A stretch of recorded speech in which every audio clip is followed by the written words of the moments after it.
Welcome to the channel.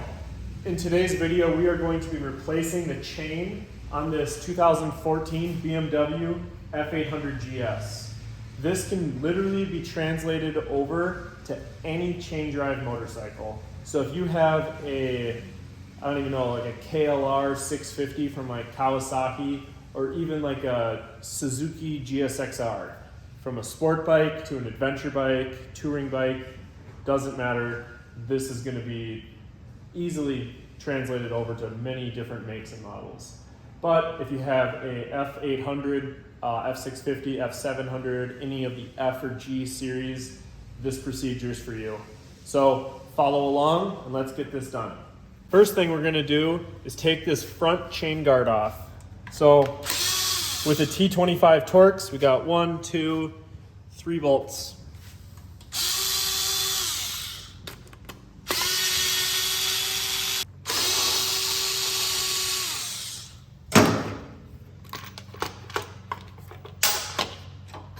Just like that, and our chain guard is removed. Now that we have both of our sprockets exposed, nothing else really needs to come off. You do not need to take off this chain guard or anything. So the reason we're replacing this chain is you can see it's pretty rusty, and there's just a ton of side-to-side movement, and it's just very it's just worn out, and looks like it hasn't been maintained very well. Just looking at how dirty it is. Also, when you're replacing the chain, you should replace both your front and rear sprocket. It's good practice to do these in pairs. This front sprocket doesn't look that bad, nor does the rear sprocket. The customer said that he did have the front sprocket replaced, so we're just doing the chain today. So what we can do is spin your chain around, and we're just looking for a master link. This particular chain does not have a master link, so this is going to be a little more difficult, and assuming your chain at home has a master link, it's just a little clip. You can get a flathead screwdriver, pop the master link out, push the link out with these pins, and the chain just basically falls apart. But since this one does not have a master link, we are just going to use a little Dremel tool and just cut the chain super quickly. So make sure you have your safety squints on.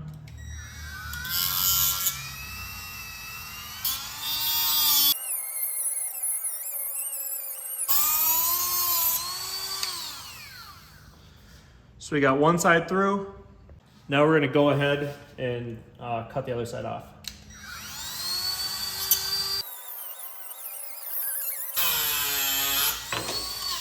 Now that our chain's all cut off, we can literally just pull it straight out. So we got a brand new X-ring chain right here. This is one of the better chains you can buy. And I was lucky enough to get it already cut to the exact same size. Now this is the fun part. What we're gonna do is just put our chain on the sprocket and kind of just roll the front wheel and feed the chain through the whole bike. And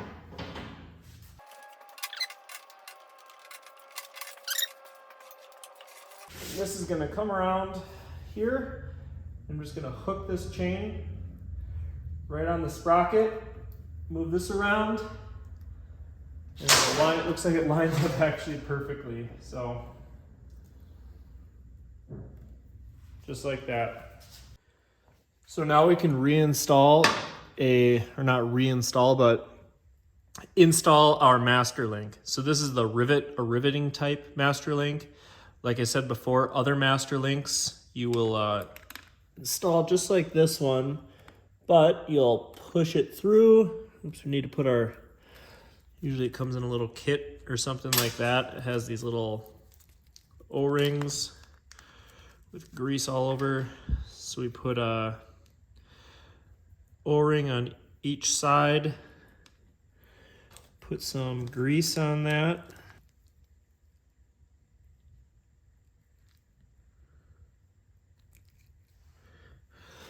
Shove that through.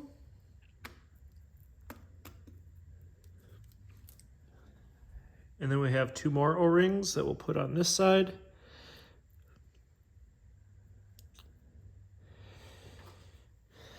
And then the end of our chain. So that just snaps on there. Just like that. And then we have to use a chain tool. This is a Motion Pro chain tool. So this is what crimps these special master links down. So it's pretty straightforward. Okay, so here's a little better angle. So we're gonna get this inner tightened down, which is gonna crimp these links together. And then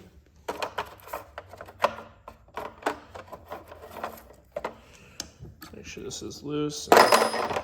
This is loose. And this inner one is nice and tightened down on there with this loose, so the anvil's not pushing on that chain.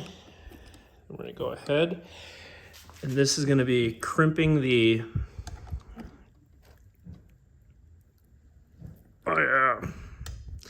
it's gonna be crimping that pin down. So tighten that up. Then we can release the outer one. Loosen the inner one, then move on to the other side here. So tighten up the inner one.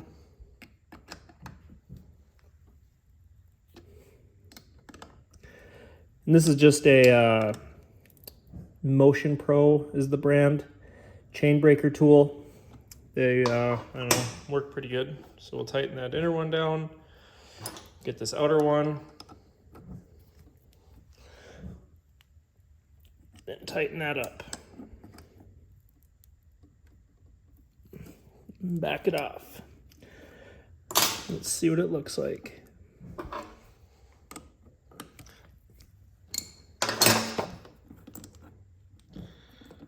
So it's just a Motion Pro chain breaker tool. Comes in a little kit. So now you can see our master link is all compressed in there, and those pins are mushroomed out. So this link here is pretty much permanently fixtured. And the kit I'm using is just this, I don't know the part number, but it's a Motion Pro tool brand. It works really good. It's pretty universal and will work on pretty much any application. Now we'll reinstall our front sprocket here. And like I said, this is gonna work on pretty much any motorcycle application. So don't be intimidated by this video if you have you know, a Honda or Yamaha or something. We can now adjust our chain. So on every motorcycle that's chain drive, there's gonna be a sticker like this that says 35 to 45 millimeters of chain slack. That's not gonna be everything, but most motorcycles are going to have the spec written right by the chain. You know, just makes sense. So what I do here is I got just a caliper here, and I have it set to 40 millimeters. Well, I guess it's 39.9. It's pretty hard to get. Whatever. So 40 millimeters, and I have it set there so it's right in the center of the spec. What we're gonna do is pull the chain down. We'll just hold our tool there, kind of line it up with the pin, then we'll push it all the way up, and you can see we are right at 40 millimeters. That's like pushing down pretty hard. This isn't science, rocket science, but it's pretty much perfect. If I use this, you can see right there, pushing down. You should do it right in the center, kind of in the center of the chain.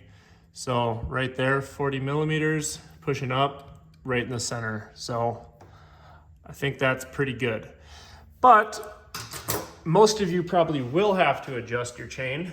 So when you have to adjust your chain here, what you're gonna do is, with a wrench, you're gonna first wanna loosen up your axle. So you got your axle here. This side you don't need anything on, but you will just loosen up this nut here, and then you'll loosen this inner lock nut on your chain adjustment. This is your chain adjustment bolt. So you're gonna loosen up this inner lock nut. Not a ton, but just like a turnout. Same with this. The axle doesn't need to be totally removed, but just like 2 turns so it's loose. And then this back one right here, you're gonna adjust it in and out to, if you loosen it, back it out, it's gonna put more tension on your chain.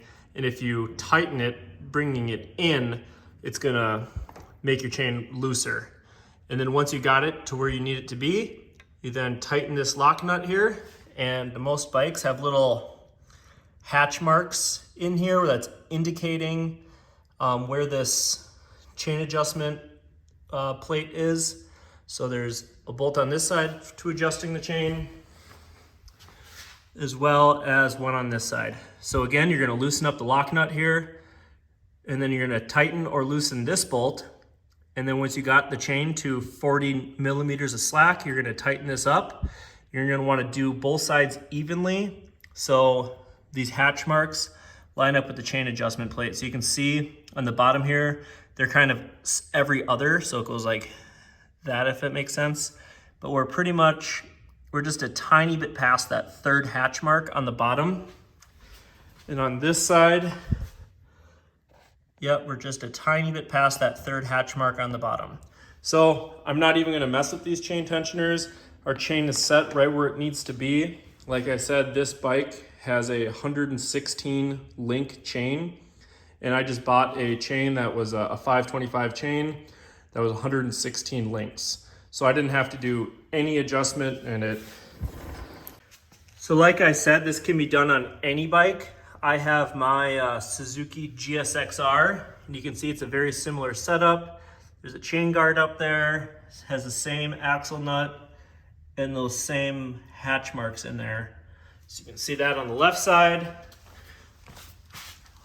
Over here, same hatch marks down there, same lock nut and chain adjustment, similar style plate, it's all the same.